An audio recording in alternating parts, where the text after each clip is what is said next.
Então, turma, aqui a gente vai falar hoje sobre terminologia contábil básica, né, que aplica aí aos custos contábeis, tá? Dando continuidade ainda do nosso assunto de contabilidade de custo. E para se entender, né, essa questão básica da contabilidade de custo, em especial temos a nossa contabilidade gerencial que a gente viu em algumas partes do nosso custo, nosso contábil custo, e faz-se necessário conhecer toda a sua terminologia básica, né? Tudo que agrega aí para nossa contabilidade. Então aqui ele traz um conceito para a gente, que são termos simples e fáceis de entender e que auxilia a compreender o tratamento dado a todos os gastos dentro da empresa. Assim, o termo é mais genérico que chamado gasto, né? Então esse termo ele é muito utilizado, tá? Principalmente no dia a dia. E aí, quando a gente adquire um produto e contratamos um serviço, a gente segue nesse termo genérico. Há um gasto. Então, o nosso terminologia contábil, ele traz para a gente alguns conceitos referentes a esses termos que são muito utilizados, principalmente pelo próprio conceito de gasto. Aqui, o primeiro que ele traz para a gente são os próprios gastos, né, que eu comentei, e aí ele situa para a gente que são o sacrifício financeiro representado pela entrega de bens ou serviço, ou seja, todo gasto que ocorre, toda vez que ocorre esse gasto, há uma transferência da propriedade do bem para o comprador ou até mesmo pela prestação de serviço ao cliente.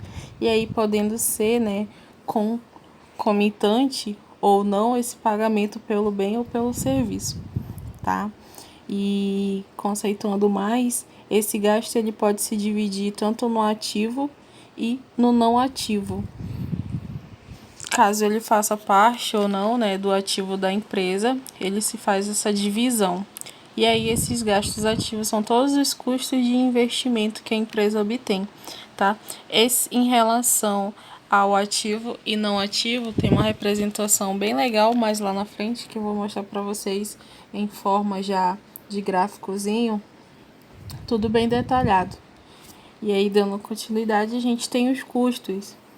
Os custos são gastos relacionados a bens ou serviço utilizado na produção de outros bens e serviços. Ou seja, em outras palavras, são todos aqueles gastos relativos à produção, tá? Uma exemplificação desses gastos aqui, dentro do nosso conceitozinho de custo, temos aí como salário do pessoal da produção, temos como aluguel da fábrica, energia da fábrica, combustível de máquinas da fábrica, matéria-prima usada na produção e as depreciações das máquinas de dentro da fábrica, né? Temos também aí, para exemplificar ainda mais, tem manutenção dos equipamentos da fábrica e seguro do prédio da fábrica, se houver, né? Então, tudo isso envolve os nossos custos. Tudo isso envolve nessa situação que ele coloca pra gente aqui, que são gastos relacionados a bens ou serviços. E vem o investimento, né? O investimento ele fala aqui pra gente que são gastos relacionados a bens e serviços ativados em sua função útil. Então, uma exemplificação desses investimentos é todo aquele investimento em imóveis e utensílios, marcas, patentes, despesas pré-operacionais, máquinas e equipamentos também da fábrica, computadores, veículos, matéria-prima somente enquanto permanece ao almoxarifado, tá? E até os gastos não ativos, que se obtém aí as despesas e as perdas, tá? Então, tudo isso se inclui nos nossos investimentos. Então, vou passar aqui para a gente dar continuidade dentro da nossa terminologia contábil. Voltando, passei demais. Temos a despesa, tá? Ainda dentro da nossa terminologia contábil, ela fala aqui pra gente que são todos os gastos com bens e serviços não utilizados nas atividades produtivas e visa a obtenção de receitas. Então, essas despesas, exemplificando ela, são todas aquelas despesas administrativas, tá?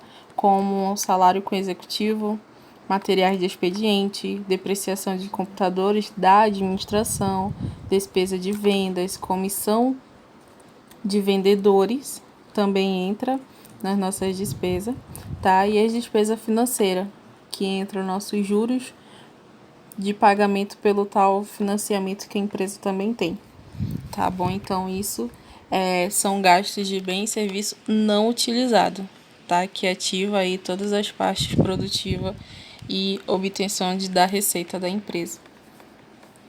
Perda. Então, aqui temos mais um, né? Perdas que são gastos não internacionais ou decorrente da atividade normal de produção. Então, outra exemplificação de perda, né? O que seria essa perda? A gente pode exemplificar aí que seria mercadoria estragada por enchente, por exemplo, né? Por incêndio também.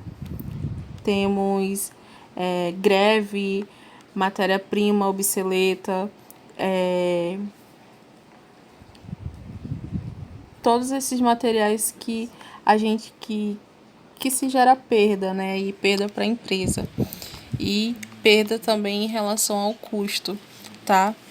Então, essas partes das perdas normais de produção têm o seu valor, e esse valor ele é bem incorporado ao custo do produto acabado, tá? E já as perdas, temos as perdas involuntárias, que são tratadas como despesa naquele tal período. E aí elas já geram um períodozinho aí para se conceituar como perdas involuntárias. E, por último, temos o desembolso, né? Que ele coloca aqui que é todo pagamento resultante de um gasto. Então, se o pagamento for à vista, tem-se um gasto e um desembolso, tá? E se o pagamento for a prazo, tem-se primeiramente um gasto e depois tem um desembolso, tá bom?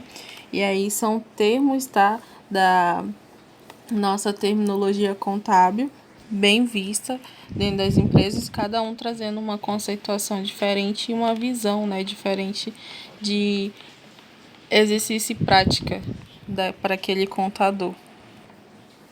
E aqui, lembra do nosso gasto, né, que eu coloquei logo no início, que eu referi, eu disse que ocorre aí toda vez que há uma transferência da propriedade do bem para o comprador ou prestador de serviço ao cliente.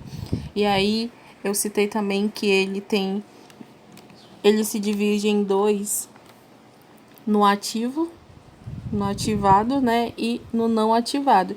Então, todo o ativado são os custos e o investimento, tá? E o não ativado são as despesas e as perdas.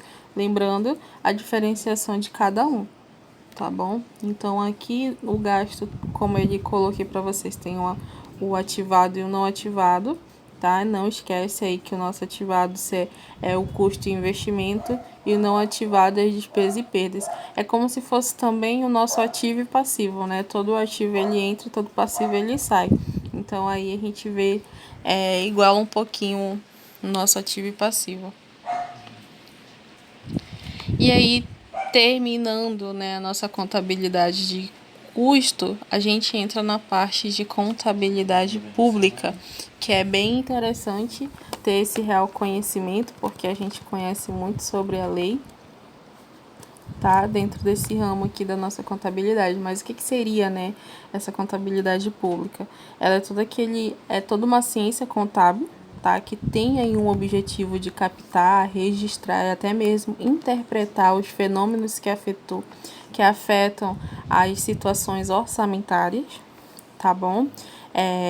Orçamentárias, financeiras, patrimoniais, todas as entidades aí que compõem até mesmo a administração direta e indireta dos entes públicos. E esses entes públicos, né, temos aí como União, estados, municípios e até Distrito Federal, tá? Então, a importância da nossa contabilidade pública é ter conhecimento aí dos objetivos dela dentro das atividades rotineiras.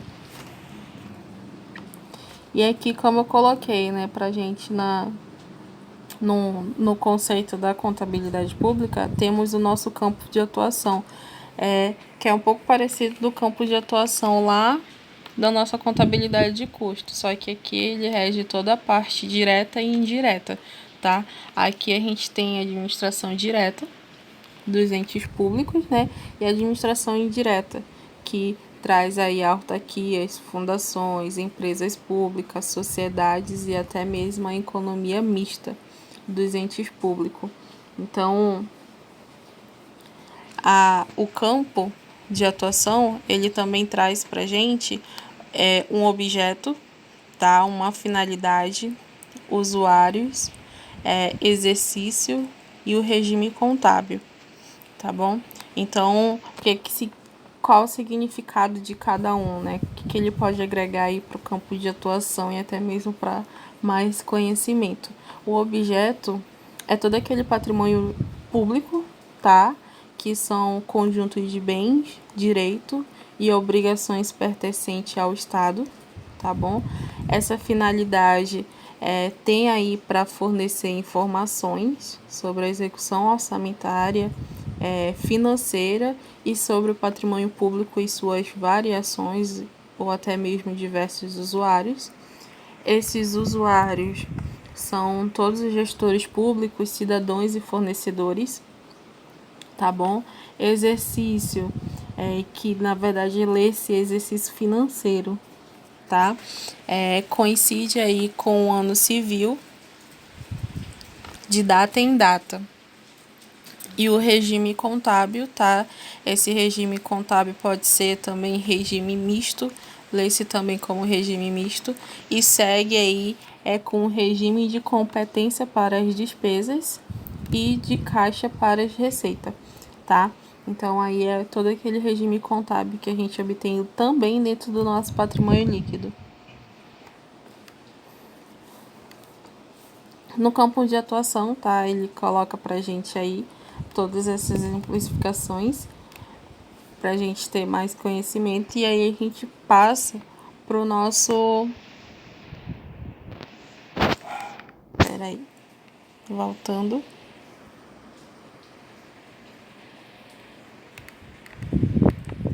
Aqui a gente passa pro nosso... O celular meio que travou.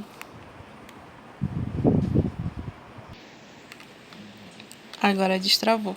Então, aqui a gente passa para a nossa receita pública, tá? Saindo do campo de atuação, a gente vem para a nossa receita pública. A receita pública tem as suas classificações, que são quanto à natureza, né, orçamentária e extra-orçamentária, quanto ao poder de tributar, tá? Que ele mostra aí pra gente que é federal, estadual e municipal, quanto à coercitividade, né, que deriva e hoje originaria. Tem quanto às categorias econômicas, que são receitas correntes e receitas de capital, e quanto à afetação patrimonial, que são receitas efetivas e receita por mutação patrimonial, né, que ele coloca pra gente. Mas o que seria, né?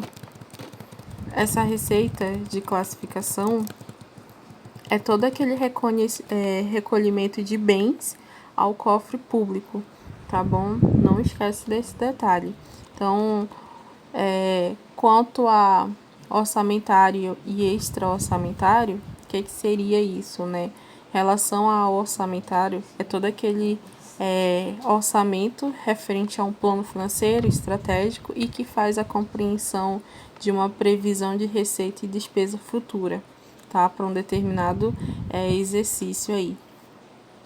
E dívida também de orçamentaria, que excede toda a expectativa do governo, tá bom? E a extra-orçamentária são todos aqueles valores provenientes de toda e qualquer arrecadação que não figure um orçamento, tá? Consequentemente, aí toda aquela arrecadação que não contribui para a renda do Estado.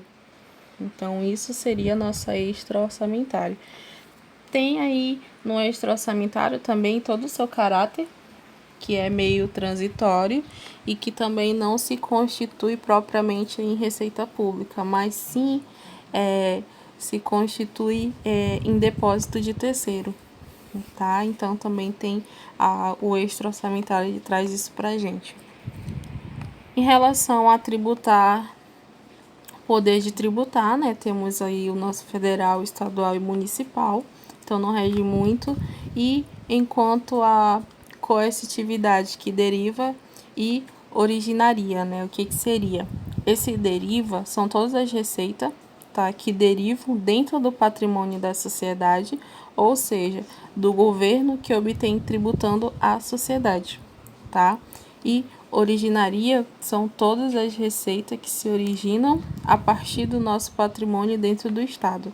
Então, aí cada um com seus conceitozinhos.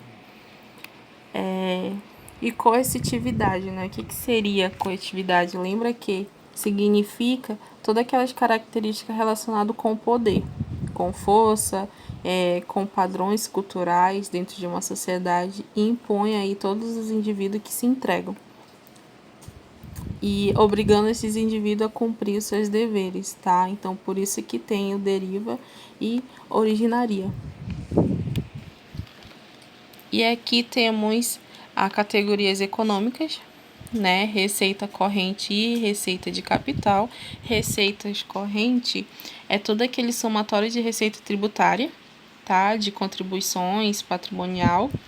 Agropecuária também entra, indústria, serviços e outros também entram na nossa receita corrente, tá bom? Colocando mais um pouquinho aí pra gente entender mais ainda, ele se proveniente todo aqueles recursos financeiros recebidos de outras pessoas dentro do direito público ou até mesmo do direito privado, tá? E ocorre também todas elas são destinadas a entender todas as despesas que são classificáveis em despesas decorrentes também. Então, lá na frente a gente está vendo receita pública, lá na frente a gente vai ver as despesas públicas. E enquanto a nossa receita de capital é toda a soma das provenientes em relação aos recursos financeiros, oriundos aí toda a constituição de dívidas, tá? Da conversão em espécie, bens em direito, dos recursos recebidos, pessoas de direito público ou de privado, que destinam a entender todas essas despesas de capital também, que é uma da parte que a gente vai ver em despesas públicas. Receitas efetivas, né, dentro da nossa afetação patrimonial e as receitas por mutações patrimonial. Então, essas receitas efetivas são todas aquelas que contribuem para o aumento do nosso patrimônio líquido, tá? Já a nossa receita por mutações patrimoniais, elas não acrescentam dentro do nosso patrimônio, ela constitui um fato contábil permutativo. Lembra lá do nosso qualitativo e quantitativo? O nosso qualitativo ele entra com parte de permutativo. Pois se conciliam aí no nosso permutativo, tá? E ele se gera esse fato. Então, dentro da nossa receita pública, a gente tem essas classificações, tá bom? Que são chamadas aí de recolhimento de bens aos cofres públicos, tá? E aí temos receitas orçamentárias, que ele mostra pra gente duas receitas, as receitas corrente e as receitas de capital, que foi até que eu apresentei para vocês também aqui a parte de receita corrente, né, junto com a nossa receita de capital. E aí, complementando mais ainda essas receitas orçamentárias dos dois pontos que eu já conceituei para vocês, ele mostra aqui a receita tributária, contribuição, patrimoniais, industriais, transferências correntes, né? Todos aqueles pontos que eu coloquei para vocês. E temos também a receita de capital, que é a alienação de bens, operações de crédito, amortização dos empréstimos concedidos e transferência de capital. Então, com base nisso, eles são receitas correntes e receitas de capital, tá? Só é um complemento a mais da nossa categorias econômicas, que eu mostro aqui para vocês. Deixa eu voltar. Aqui, ó. Categorias econômicas, tá bom? Só é complementando mais a nossa categoria aí. Aí, passando, já vimos. E dentro deles também temos a nossa Receita Pública, que traz pra gente como previsão, lançamento, arrecadação e todo o recolhimento. A previsão diz aí que são todo aquele estudo feito pela Fazenda Pública, visando a indicar o quanto se pretende arrecadar no exercício financeiro, tá? O lançamento é todo aquele ato de repartição competente aí que verifica a procedência do nosso crédito fiscal. A pessoa que ele é devedora a se inscrever a um débito desta, né? A arrecadação é todos aqueles recebimentos de tributos, como multas e demais créditos promovidos aí pelos agentes de arrecadação, e até mesmo para posterior recolhimento aos cofres dos estados, tá? E temos o recolhimento, né, que é constituído aí da entrega do numerário arrecadado pelos agentes de arrecadação, até mesmo as repartições a um banco, sempre um banco oficial, em momento no qual o valor sempre vai estar disponível aí para o Tesouro do Estado. Então, dentro da receita, a gente tem esses 4 pontos de suma importância para que faz grande diferença na nossa contabilidade pública. Com isso, temos as despesas públicas. A gente viu Receita Pública, agora a gente vê as nossas despesas públicas. Dentro das despesas públicas orçamentárias, a gente tem os mesmos pontos que a gente obteve lá no início da nossa Receita Pública, que foi, voltando aqui só para mostrar para vocês, que foi a classificação. Toda essa classificação aqui que eu mostrei para vocês, elas entram também logo nas nossas despesas públicas, tá? Eu só não coloquei novamente porque aí só dá para mostrar isso para vocês, já estava pronto. Só era mostrar que se classifica na mesma coisa, tá? E o que muda é passando das despesas orçamentárias para despesa corrente e despesa de capital. E aqui temos, né, as despesas correntes que ela diz aqui pra gente, que classificam-se nessa categoria todas as despesas que não contribuem diretamente aí para a formação ou aquisição de um bem de capital. Ou seja, elas representam muito essas despesas correntes como encargos, tá, que não produzem acréscimo aí no nosso patrimônio e respondendo também aí por toda a manutenção das atividades de cada órgão, tá? E ela também exclui todas as aquisições de materiais para a formação de estoque e todos os demais dispêndios decorrentes aí que provocam uma diminuição no nosso patrimônio, que aí a gente pode também ver as despesas efetivas dentro das nossas despesas correntes. E enquanto as nossas despesas de capital, ela conceitou aqui pra gente que classificam-se, né, nesta categoria aquelas despesas que contribuem diretamente para a formação ou aquisição de um bem de capital, resultando o acréscimo do patrimônio do órgão ou entidade que realiza, aumentando dessa forma a sua riqueza patrimonial. Então, observem que a despesa corrente ela não vai contribuir, tá, diretamente para a formação ou aquisição de um bem capital, e as despesas de capital ela já passa a contribuir diretamente também para a formação ou aquisição. Então, para conceituar mais as nossas despesas de capital, ela tem uma exceção também das transferências de recurso financeiro, tá? Que são repassados sempre a outras instituições. Então, ela se permite aí essa atividade, tá? E também realizar todas as despesas capital de gastos da natureza e contribui aí fatos permutativos também. tá bom? Então, dentro das nossas despesas de capital, ela traz isso. Ela traz também as despesas de permutações, tá? Que são os pontos bem importantes também que entram na despesa de capital. E aí temos o empenho, né? Dentro das nossas despesas públicas, a gente tem os nossos o empenho. O que ele traz para a gente esse empenho? O empenho é todo aquele ato e mandado aí de poder competente, tá? Para criar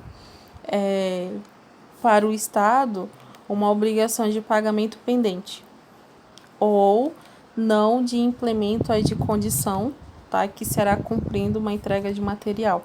Então, ela tem essa medição da obra ou até mesmo de prestação de serviço. E com isso, todo esse empenho, ele traz para a gente as fases do empenho, que liga aí em licitação ou suas dispensas, liga também uma autorização, uma formalização, e uma formalização. Então, tudo isso contribui para o empenho, tá? Contribui para o empenho no ato aí de poder competente, que cria dentro do Estado uma obrigação de pagamento pendente. Esses 3 pontos aqui são as fases do nosso empenho. E aí, para mais conhecimento do nosso empenho, né, temos aqui as modalidades ou até mesmo tipos de empenho, tá bom? Que ele coloca aqui que os empenhos são classificados na seguinte modalidade: ordinário, estimativa, global, pagamento e liquidação. Dentro da liquidação, ele traz uma observação para a gente. Ele traz 3 pontos importantes, que é a origem e o objeto do que se tem que pagar, tá? A importância que é exata aí a pagar e a quem se deve apagar essa importância para extinguir uma obrigação. Então, cada um desses liquidação que a gente vê aqui, todos são fatos, tá? Representativo aí para nossa modalidade, tá bom? Mas aí voltando, né, para o nosso ordinário, o que ele traz, o que significa aí para nossa modalidade de empenho, né? O que ele agrega? Ele é destinado a entender toda a despesa cujo pagamento se procede aí uma vez só. Exemplo, uma compra de um veículo à vista. Então, ele é destinado a atender às despesas cujo pagamento se procede, tá, de uma vez. Podemos colocar exemplo da compra de um veículo à vista, podemos colocar como exemplo a compra de um computador à vista, de um celular à vista, e tudo isso para dentro da empresa, tá bom? Estimativa, né? É quando ele está destinado a atender todas as despesas para as quais não se possa previamente determinar um montante exato. Então, o que seria esse montante exato? Quando a gente não pode colocar um valor exato, porque muda muito.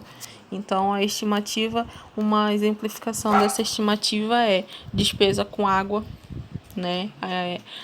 Ao mês a gente não sabe quanto que vai ser o nosso valor, a empresa vai ter o valor aí da despesa com água. Temos luz, despesa com luz, telefone e assim vai. Então essas são as estimativas, são pontos que a gente não sabe, não temos ainda previamente a noção de determinar um montante exato, tá bom? Ou um valor exato, tá?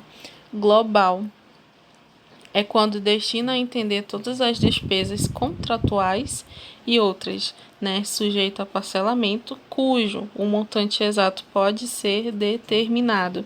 Então, esse montante exato, novamente, né, são aqueles valores que a gente já sabe e a gente determina. Podemos colocar despesa com serviço, limpeza executado por uma empresa contratada, né, por uma empresa terceirizada. Então, a gente sabe aí o montante que vai ser determinado, o valor que vai ser determinado. E pagamento, né? Pagamento é o último estágio das despesas, tá bom? O pagamento das despesas será efetuado por uma tesouraria ou até mesmo pagadoria regularmente instituída, tá? Sempre. E por um estabelecimento também bancário, credenciário e em casas, e aí por meio de adiantamento até mesmo suprimento de fundos, tá? Para tal colaborador. Então tudo isso daí entra com modalidade de empenhos. Temos a nossa liquidação, né? A liquidação ela consiste numa verificação do direito, tá, adquirido aí pelo credor e tendo também como base aos títulos, visando dentro de um documento e respectivo crédito também que se adquire dentro desse documento. E traz esses 3 pontos aqui pra gente, né? Que são verificações aí por finalidade que se apuram dentro da nossa liquidação, que aí é a origem, né, e o objeto que se tem que pagar, a importância exata que tem que se pagar também, e o que deve pagar, a importância para extinguir toda a obrigação. Então, são atividades que ajudam na nossa contabilidade pública, tá? E tem por finalidade de fazer toda essa apuração. Patrimônio ainda, patrimônio líquido. Ele coloca aqui que o patrimônio público pode ser conceituado como o próprio patrimônio, né, que ele coloca pra gente aqui. Patrimônio público e o patrimônio do Estado.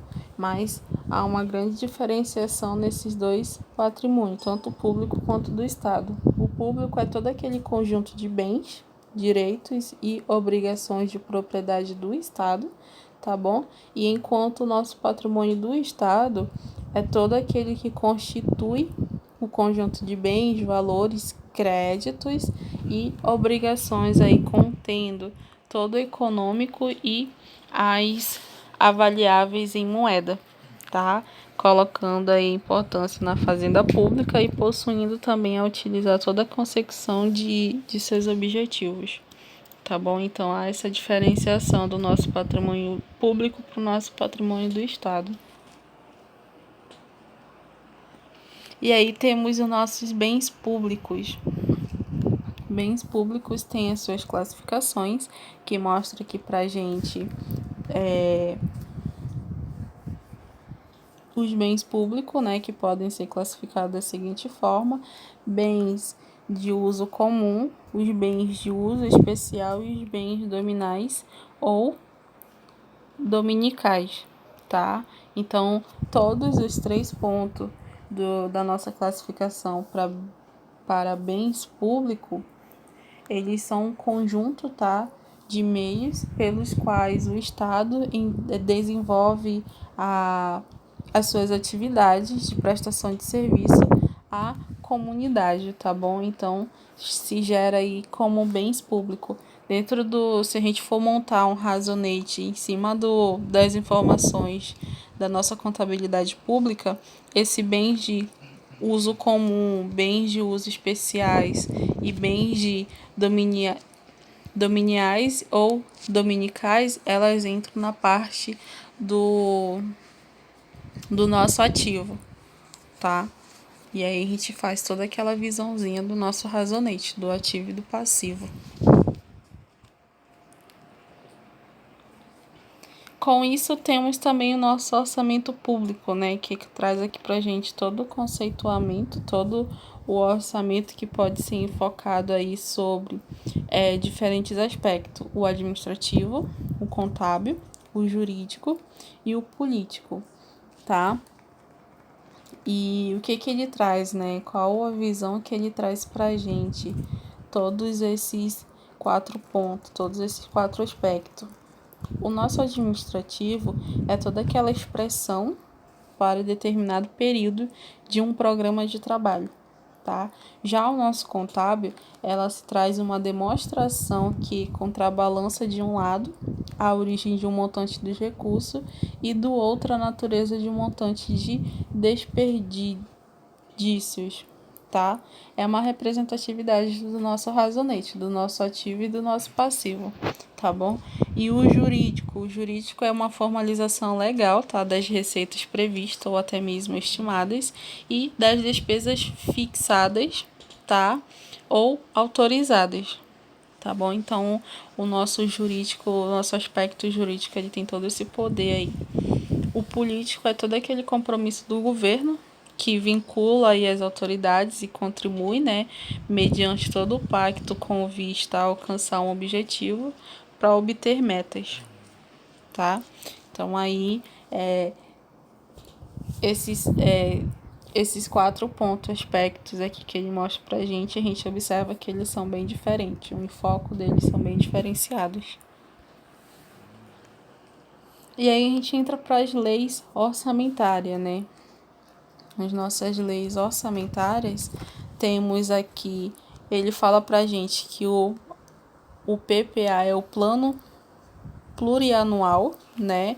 O LDO é a Lei de Diretriz Orçamentária e a LOA é toda aquela lei orçamentária anual, tá? Então, são 3 instrumentos orçamentais bem utilizados aí pelo governo para organizar e administrar todo o orçamento público e com a ajuda também da nossa contabilidade pública, tá? Então, o PPA tem um artigo 165 aí que ele traz pra gente, número 1, né? Ele cita que é toda aquela lei que institui o plano plurianual, que vai estabelecer de uma forma bem organizada essas diretrizes e que ele coloca umas metas a serem alcançadas dentro da administração pública federal e dentro das despesas de capital. E essas despesas de capital temos outras também, que entra a nossa decorrente e entra também as relativas aos programas de duração continuada, tá? E aí, para se aprofundar mais nesse artigo, né, tem aí, diz aqui pra gente que ele é no nosso artigo 165, número 1 da CF 88, tá? Então aí vocês também podem estar se aprofundando mais nesse conteúdo, fazendo essa pesquisazinha. E o nosso LDO, também do artigo 165 já, número 2, né? Vou grifar aqui para vocês, tá bom?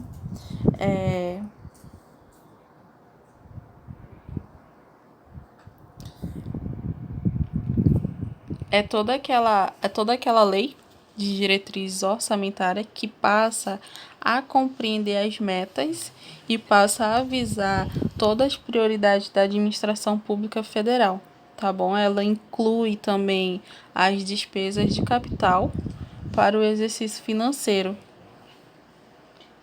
que subsequente aí vai se orientar a toda a elaboração da nossa lei orçamentária anual, tá bom? E ela passa aí a disporar todas sobre as alterações da nossa legislação tributária e estabelece também toda a política de aplicação de agências financeiras, oficiais, até mesmo fomento, tá? E temos o nosso LOA, né, também do artigo 165 já com o número 5, tá? Que traz uma visão para a gente da nossa lei orçamentária anual. Ela passa a compreender essa lei orçamentária anual dentro do nosso OF, do nosso OI, tá? E do nosso OSSS. Então, só lembrando aqui que o nosso OF é todo aquele orçamento fiscal, o nosso OI é todo o orçamento de investimento, tá? E o nosso OSS é todo o orçamento da Seguridade Social. Então, o que ele contribui aí para nossas leis orçamentárias, né? O nosso orçamento fiscal, o nosso OF, ele refere todo aquele poder da União e dos seus fundos entre órgãos, entidade da administração direta e indireta, tá? E inclusive também das fundações instituídas, mantidas aí pelo poder público. Já o nosso orçamento de investimento são todas as despesas que é uma união direta ou indireta também e que detém a maioria do nosso capital social, com direito ao voto também, tá? o nosso SS, que é o Orçamento de Seguridade Social, ele abrange todas as entidades e órgãos, tá, que são vinculados dentro também da nossa administração direta ou indireta, e bem com fundos e fundações instituídas a manter aí o nosso poder público, tá? Então, cada um com suas funções, né, agregando aí para nossa contabilidade pública dentro, tá, das nossas leis orçamentárias, tá bom? E esse orçamento de investimento, o orçamento fiscal e o orçamento de Seguridade Social, eles também entram numa visão bem legal do nosso razonete. Aí depende muito do que a empresa está se passando, né, para poder ele entrar no razonete, porque aí dependendo do que a empresa está se passando, a gente verifica se ele entra tanto no passivo, se ele pode entrar ou no ativo ou se ele pode entrar no passivo. E aí, para finalizar, temos aqui os nossos princípios orçamentários. Coloquei aqui para a gente ver, né, todos esses princípios. Eles são bem representativos, tá? Pro nosso orçamento da nossa contabilidade pública, tá? Ele coloca aqui pra gente a legalidade, a universalidade, periodicidade, né, exclusividade do orçamento público, tá? Trazendo também toda a publicidade, todo o equilíbrio, toda a não... Até travou aqui. A não afetação da receita, a especificidade, né, e a unidade. Então, com esses princípios orçamentários, são bem representativos para a nossa contabilidade pública. E aí a gente vai entrar na nossa próxima aula com prestações de conta, tá?